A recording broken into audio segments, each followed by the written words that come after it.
of me could happen.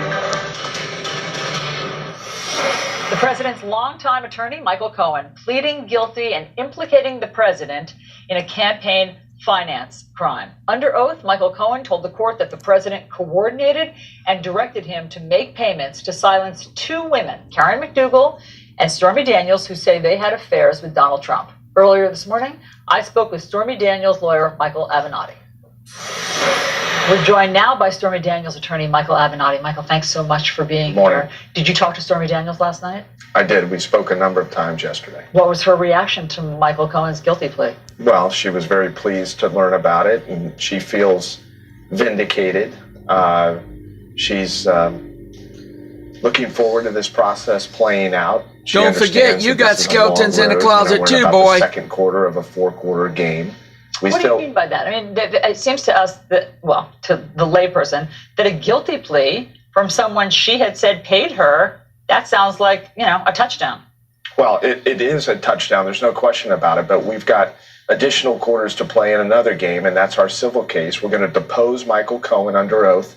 We're going to find out the details behind the facts that were stated in court yesterday. We're going to find out about the specific communications that he had with Donald Trump, what Donald Trump knew, how they covered it up together, what was the agreement relating to the reimbursement. There's a host of information we're going to discover in connection with that case, and we're also going to depose the President of the United States, and we're going to ask him the same questions. And you ain't going to be able to do that. And explain how you're so confident that you're going to be allowed to depose the President of the United States. You're not going to be able to do that. Little question that we should get that deposition, because these issues go to the heart of the civil case that we filed back in March in Los Angeles, seeking to invalidate the NDA on specific grounds, including that it was a violation of campaign finance law. It wasn't a violation of campaign law. On that law. Civil case. But what makes you think that that will be lifted? We have a hearing set on September 10th where the court is going to review whether it makes sense for the stay to continue. In light of the plea yesterday, I doubt the stay will remain in place. It'll stay in place. To proceed with discovery in the case, including depositions. So you believe today that you will, in the near future, depose the President of the United States? I do. Don't think so. I believe that we will start with Michael Cohen's deposition, hopefully within the next 90 days. And what do you ask the President of the United States if you get your wish? Well, there's going to be a number of questions that I'm going to ask the President of the United States. You're not going to be able to, because Trump's lawyer is not going to let you do it. What he and Michael Cohen discussed, what the arrangements were relating to the payments, what he did to cover it up, why he lied to the American people on Air Force One. I'm confident it's going to be a very spirited deposition. It won't happen, sorry. Michael Cohen's attorney, Lanny Davis, speaking last night. What are you calling for? Having heard some of the things that Lanny Davis said, what are you calling for this morning? Well, in light of what Lanny Davis said last night and Lanny what Michael Davis Cohen is a liar. stated in open court yesterday, we want Michael Cohen to release all of what I've called the Trump tapes. That'll never happen. Recordings that he has relating to Donald Trump, all of the recordings relating to recordings exist. There's nothing stopping Michael Cohen from releasing these recordings. There just isn't.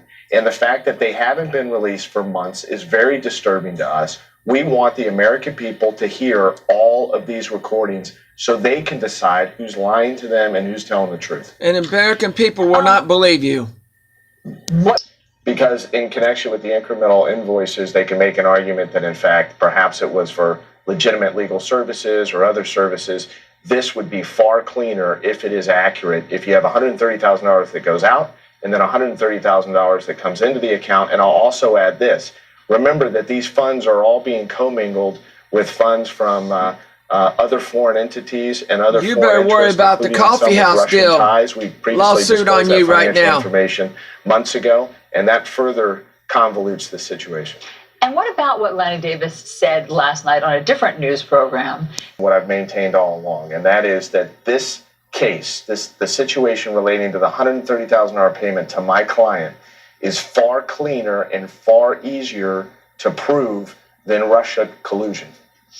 So you'll never prove it. Next? As you sit here today, I know that yesterday you think that was a game changer for you and for your case and for Stormy Daniels. And so you better worry about the coffee house, Mr. Cohen. Expect attorney, they should Stormy join Daniels us in attorney. The countdown to the United States in disclosing all of it publicly, because we're coming. And when do you think that will happen?